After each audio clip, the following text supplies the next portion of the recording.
Hi అండి. Welcome to TGPSC exams. మనం previous వీడియోలో 125 బిట్ దాకా కవర్ చేశామండి అసఫ్ జాహీల టాపిక్‌లో. సో, నెక్స్ట్ మనం 126 బిట్ నుంచి మిగతా ఇన్ఫర్మేషన్‌ని డిస్కస్ చేద్దామండి. 126 బిట్ నుంచి. సో, ముబారిజ్ ఉద్దౌలను ఏ కోటలో బంధించారు అనేది 126 బిట్ అండి. అసలు ఈ ముబారిజ్ ఉద్దౌలు ఎవరు అంటే మనం ప్రీవియస్ వీడియోలో డిస్కస్ చేసుకున్నట్టు ఈయన వహాబీ ఉద్యమంలో పాల్గొన్నాడండి. సో, నిజాంకి వ్యతిరేకంగా వహాబీ ఉద్యమంలో పాల్గొనడం వలన ముబారిజ్ ఉద్దౌలాని గోల్కొండ కోటలో బంధించారండి. ఏ కోటలో బంధించారనేది ఇంపార్టెంట్ కాబట్టి నేను ఇక్కడ ఈ క్వెషన్ ఫ్రేమ్ చేశాను. నెక్స్ట్ 127 బిట్ వచ్చేసరికి తెలంగాణలో తొలి స్వతంత్ర సమరయోధుడు ఎవరు అనంటే ఈ గోల్కొండలో బంధించి చంపించేశారండి ముబారిజ్ ఉద్దౌలాని. ఈ ముబారిజ్ ఉద్దౌలా చనిపోయాడు కాబట్టి ఈయననే తొలి స్వతంత్ర సమరయోధుడండి. అంటే ఈ వహాబీ ఉద్యమం అనేది జాతీయ ఉద్యమం అయింది అని మనం చదువుకున్నాం కానీ ప్రీవియస్ వీడియోలో. సో, ఈ జాతీయ ఉద్యమం గురించే ఈయన చనిపోయినాడు దానికోసం పోరాడి కాబట్టి ఈయననే ఫస్ట్ తొలి స్వతంత్ర సమరయోధుడండి. ఎక్కడ అంటే మన తెలంగాణలో చనిపోయిన ఫస్ట్ తొలి స్వాతంత్ర సమరయోధుడు ముబారిజ్ ఉద్దౌలా. నెక్స్ట్ 128 బిట్ వచ్చేసరికి మనకి బీరార్ ఒప్పందం ఎప్పుడు ఎవరి మధ్య జరిగింది? ఈ బీరార్ ఒప్పందం అనేది ఎప్పుడు ఎవరి మధ్య జరిగింది అంటే 1853లో జరిగిందండి. ఆ 1853లో ఉన్న గవర్నర్ జనరల్ ఎవరంటే డెల్హౌసీ అండి. సో, ఈ డెల్హౌసీకి మన 4వ నిజాం నాసిరుద్దౌల్‌కి మధ్య జరిగిందే ఈ బీరార్ ఒప్పందం అండి. ఎప్పుడు జరిగింది? ఎక్కడ జరిగింది? తెలుసుకుందాం. అసలు ఏంటి బీరార్ ఒప్పందం అనేది ఇప్పుడు ఇంపార్టెంట్ అండి. బీరార్ ఒప్పందం అనేది చాలా మనం ఇంతకుముందు డిస్కస్ చేసుకున్నాం. ఇంకా వచ్చే వీడియోస్‌లో కూడా మనం డిస్కస్ చేసుకుంటామండి బీరార్ గురించి. అండ్ ఈ బీరార్ ఒప్పందం అనేది స్పెసిఫిక్‌గా చాలా ఇంపార్టెంట్ కాబట్టి దీని గురించి ఇంకా ఫర్దర్ వీడియోస్‌లో కూడా వస్తది. సో, ఇప్పుడు దీని గురించి మనం ఏంటి ఇంపార్టెంట్ అనేది తెలుసుకుందాము. ఈ నాసిరుద్దౌలా టైంలో జరిగింది ఏంటి అని. 129 బిట్ వచ్చేసరికి బీరార్ ఒప్పందం ప్రకారం ఏమిచ్చారంటే మనం ఏం జరిగింది బీరార్ ఒప్పందం ప్రకారం అంటే సగం అప్పు తీర్చాడండి. ఎవరు? మన నిజాం నాసిరుద్దౌలా సగం అప్పు తీర్చి ఇంకా సగం అప్పు ఆల్రెడీ మనం ఇందాక చదువుకున్నాం కదండీ! నాసిరుద్దౌలా ముందు నిజాం టైంలో అప్పు తీసుకున్నారు అని చెప్పి ఈస్ట్ ఇండియా కంపెనీ నుంచి 6% వడ్డీకి. సో, ఆ అప్పుని ఈయన సగం తీర్చాడండి నాసిరుద్దౌలా వచ్చాక. సగం తీర్చి మిగతా సగానికి బదులుగా ఏమిచ్చాడంటే ఆ అప్పుకు బదులుగా 3 ప్రాంతాలను ఇచ్చాడండి. ఆ 3 ప్రాంతాలు ఏంటంటే బీరార్, రాయచూర్, ఉస్మానాబాద్. ఈ 3 ప్రాంతాలని ఆ మిగతా సగం అప్పుకు బదులుగా బ్రిటిష్ వారికి ఇచ్చాడండి. అదే బీరార్ ఒప్పందము. ఇక్కడ ఈ 3 ప్రాంతాలను ఇచ్చాడనేది ఇంపార్టెంట్ కాబట్టి ఆ 3 ప్రాంతాలను మనం ఎలా గుర్తుంచుకోవాలి అనంటే కోడ్ బీర్ తాగినాక ఉస్మానియా బిస్కెట్‌లో రాయి ఉందన్నాడు. సో, అప్పటిదాకా ఉస్మానియా బిస్కెట్‌లో ఏం లేదు. బీర్ తాగినంక ఆయనకు మత్తులో ఏంటంటే ఉస్మానియా బిస్కెట్‌లో రాయి ఉందన్నాడు అండి. అదే ఈ బీరార్ ఒప్పందం అని గుర్తుంచుకోండి.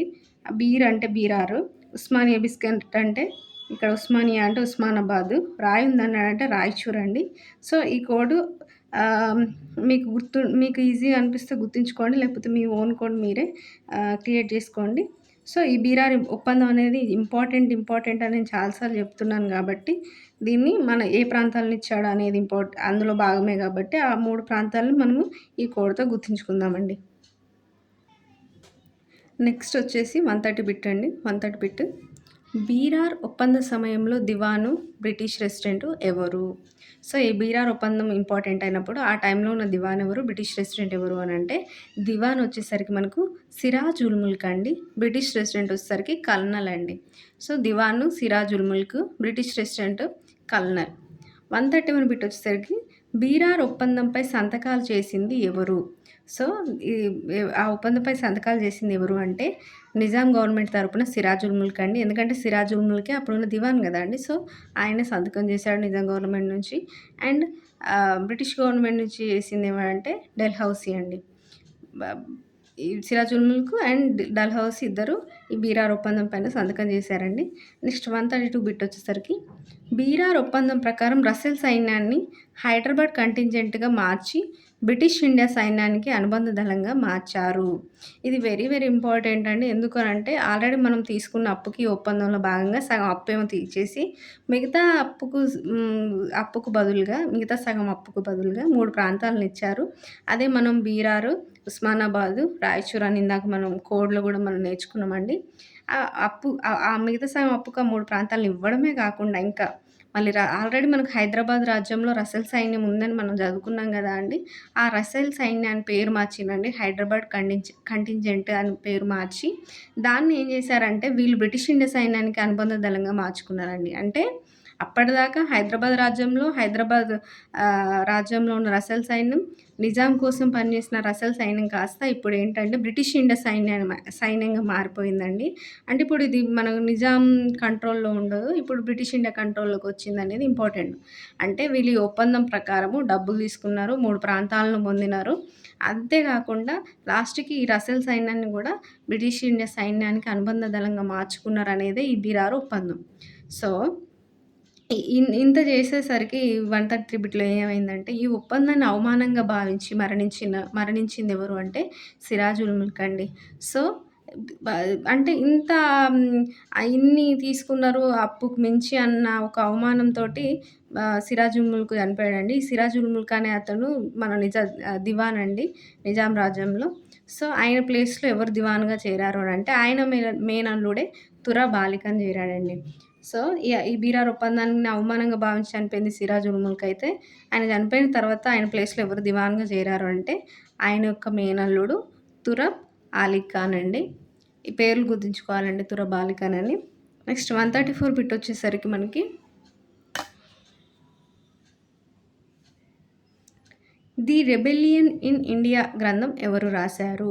ఈ ది రెబెలియన్ ఇన్ ఇండియా అనే గ్రంథం ఎవరు రాశారు? అసలు ఇది ఏంటి అనంటే, రెబెలియన్ ఇన్ ఇండియా అనే గ్రంథం రాసింది బ్రూస్ నార్టన్ అనే వ్యక్తి అండి. ఈ Bruce Norton the rebellion in India రాశాడు. అయితే ఇందులో ఏమని రాశాడు అనంటే, ఆయన న్యాయదేవత చెవుల్లో దూది, కళ్ళకు గంతలు కట్టి బీరార్ ఒప్పందం జరిగింది అని చెప్పాడండి. ఎవరు? Bruce Norton. ఎందుకు అంటే అంత వాళ్ళిచ్చిన అప్పుకి అన్యాయంగా అంటే దానికి సమానంగా తీసుకోలేదు. దానికి మించి తీసుకున్నారు. అంటే న్యాయదేవత చెవుల్లో దూది పెట్టి, కళ్ళకి గంతలు కట్టి ఈ బీరాన్ ఒప్పందం జరిగింది అని బ్రూస్ నార్టన్ అనే వ్యక్తి దాన్ని విమర్శించాడండి. అదే ఈయన రాసిన గ్రంథం ఏంటంటే 'ది రెబెలియన్ ఇన్ ఇండియా'.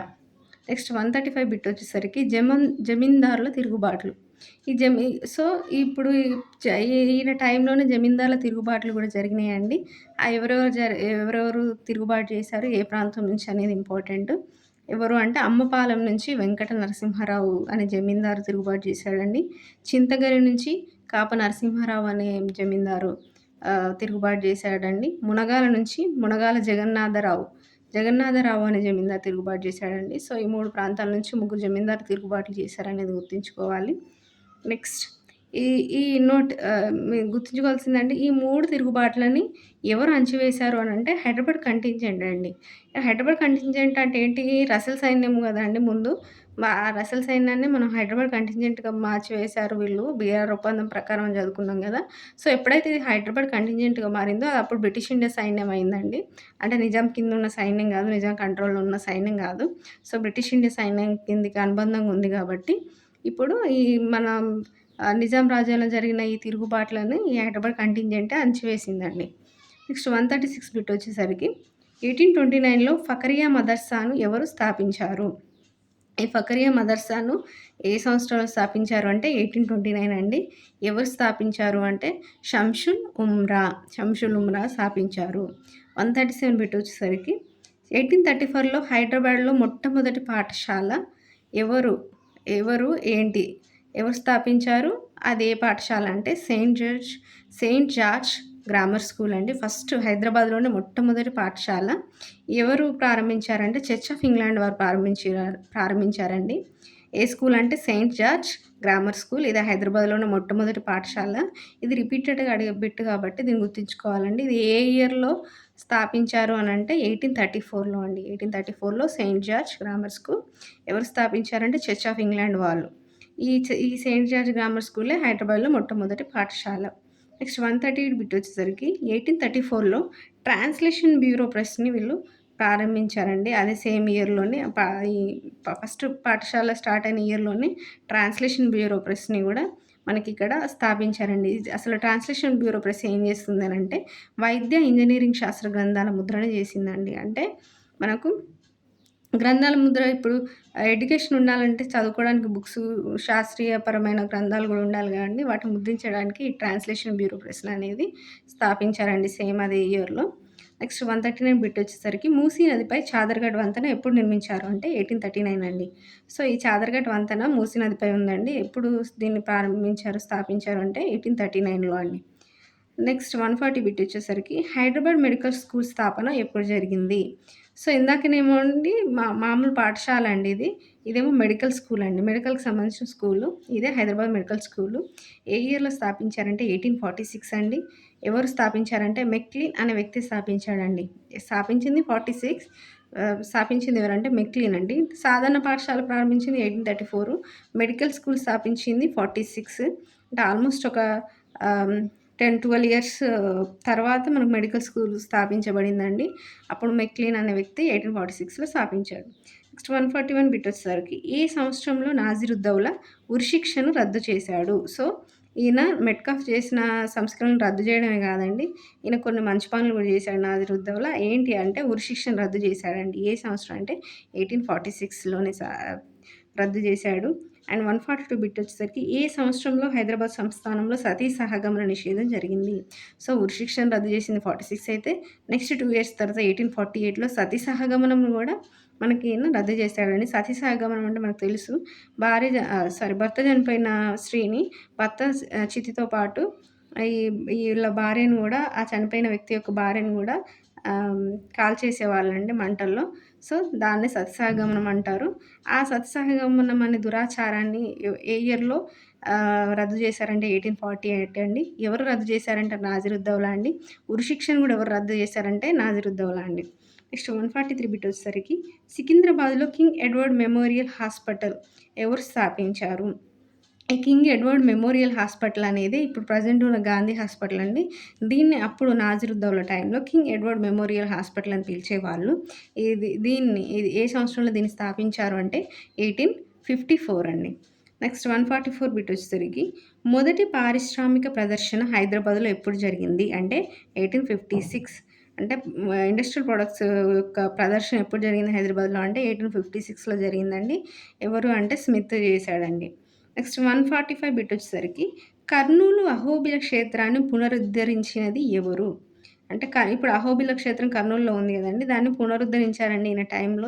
ఎవరు పునరుద్ధరించారు అంటే చందూలాల్ అనే దివాను దీన్ని పునరుద్ధరించాడండి. సో, ఈయన నాసిరుద్దౌలా టైంలో ఉన్న దివాన్ చందూలాల్ గాబట్టి ఆయననే ప్రత్యేకంగా ఈ కర్నూలు అహోబిల క్షేత్రాన్ని పునరుద్ధరించాడండి. నెక్స్ట్ 146 బిట్ వచ్చేసి దివాన్ చందూలాల్ ఏ భాషలో కవి? ఆయన కలం పేరు ఏంటి?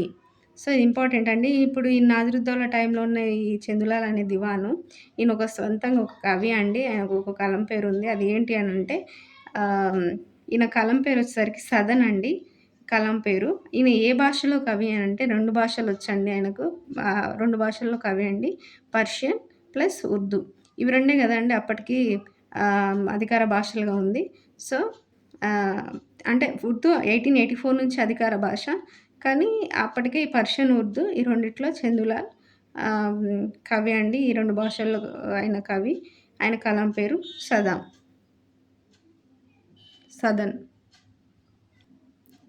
నెక్స్ట్ బిట్ వచ్చేసరికి 147 అండి. 1857 మే 10 మీరట్‌లో సిపాయిల తిరుగుబాటు ప్రారంభమైనప్పుడు హైదరాబాద్ నిజాం ఎవరు? సో, మనకు సిపాయిల తిరుగుబాటు 1857లో జరిగిందని మనం ఇండియన్ హిస్టరీ చదువుతాం. ఇది చాలా ఇంపార్టెంట్ తిరుగుబాటు కాబట్టి 1857 ఏ డేట్‌న జరిగిందంటే మే 10లో జరిగిందండి. ఎక్కడ తిరుగుబాటు జరిగిందంటే మీరట్‌లో జరిగిందండి. అప్పుడున్న హైదరాబాద్ నిజాం ఎవరు హైదరాబాద్‌లో అనంటే నాసిరుద్దౌలా అండి. సో, మనం ఇక్కడ గుర్తుంచుకోవాల్సింది ఏంటంటే 1857 తిరుగుబాటు అనేది నాలుగవ నిజాం నాసిరుద్దౌలా టైంలో స్టార్ట్ అయినప్పటికీ, అది హైదరాబాద్‌లో తిరిగి పుంజుకున్నది ఎప్పుడు అనంటే, అఫ్జలుద్దౌలా టైంలోనే అండి. సో, స్టార్ట్ అయింది మీరట్‌లో స్టార్ట్ అయినప్పుడున్న నిజాం నాసిరుద్దౌలా అయితే, హైదరాబాద్‌లో స్టార్ట్ అయ్యేసరికి ఉన్న నిజాం అఫ్జలుద్దౌలా అండి. అంటే ఏం జరిగిందంటే, ఈ ఈ తిరుగుబాటు జరిగిన ఒక వారం రోజులకే, ఈ నాసిరుద్దౌలా అనే నిజాం మరణించాడండి వారం రోజులకే. సో, ఆ తర్వాత ఐదవ నిజాం అఫ్జలుద్దౌలా నిజాంగా ప్రకటించబడ్డాడు. సో, ఈ అఫ్జలుద్దౌలా టైంలో ఏం జరిగింది అనంటే, 148 బిట్. హైదరాబాద్‌లో సిపాయిల తిరుగుబాటు ప్లస్ రాంజీగోండ్ తిరుగుబాటు ఎవరి కాలంలో జరిగినాయంటే అఫ్జలుద్దౌలా అండి. సో, ఇందాకే మనం చదువుకున్నాం ఆ సిపాయిల తిరుగుబాటు, రాంజీగోండ్ తిరుగుబాటు ఈయన టైంలో జరిగింది అని. సిపాయిల తిరుగుబాటు మీరట్‌లో స్టార్ట్ అయినప్పుడు ఉన్నదేమో నాజిరుద్దౌలా అండి. హైదరాబాద్‌లోకి వచ్చేసరికి ఉన్న నిజాం అఫ్జలుద్దౌలా అండి. సో, సిపాయిల తిరుగుబాటుతో పాటు రాంజీగోండ్ తిరుగుబాటు కూడా ఈయన టైంలోనే జరిగిందనేది ఈ బిట్ అండి. నెక్స్ట్ 149 బిట్ వచ్చేసరికి 1857లో బ్రిటిష్ వారికి వ్యతిరేకంగా విద్వేషపూరిత ప్రకటన పత్రాలు ఎవరు ప్రదర్శించారు? అంటే ఈ 1857లోనే మనకు సిపాయిల తిరుగుబాటు జరిగింది గదండీ! ఈ సిపాయిల తిరుగుబాటులో భాగంగానే బ్రిటిష్ వారికి వ్యతిరేకంగా కొన్ని విద్వేషపూరిత ప్రకటన పత్రాలనేటివి ప్రదర్శించారండి. ఎక్కడ ప్రదర్శించారంటే మన హైదరాబాద్ రాజ్యంలో. సో, హైదరాబాద్ రాజ్యంలోనే హ్మ్, హ్మ్, ప్రదర్శించారు గాబట్టి అది ఇంపార్టెంట్. ఎవరు ప్రదర్శించారంటే మౌలి అల్లావుద్దీన్. ఇబ్రహీం మౌలి అల్లావుద్దీన్ అనే ఇద్దరు వ్యక్తులు ఈ బ్రిటిష్ వారికి వ్యతిరేకంగా ప్రకటన పత్రాలు హైదరాబాద్ రాజ్యంలో వీళ్ళు ప్రదర్శించారండి. నెక్స్ట్ 150 బిట్ వచ్చేసరికి హైదరాబాద్ సంస్థానంలో మొట్టమొదట తిరుగుబాటు ఎక్కడ జరిగింది? ఇది ఇంపార్టెంట్ అండి.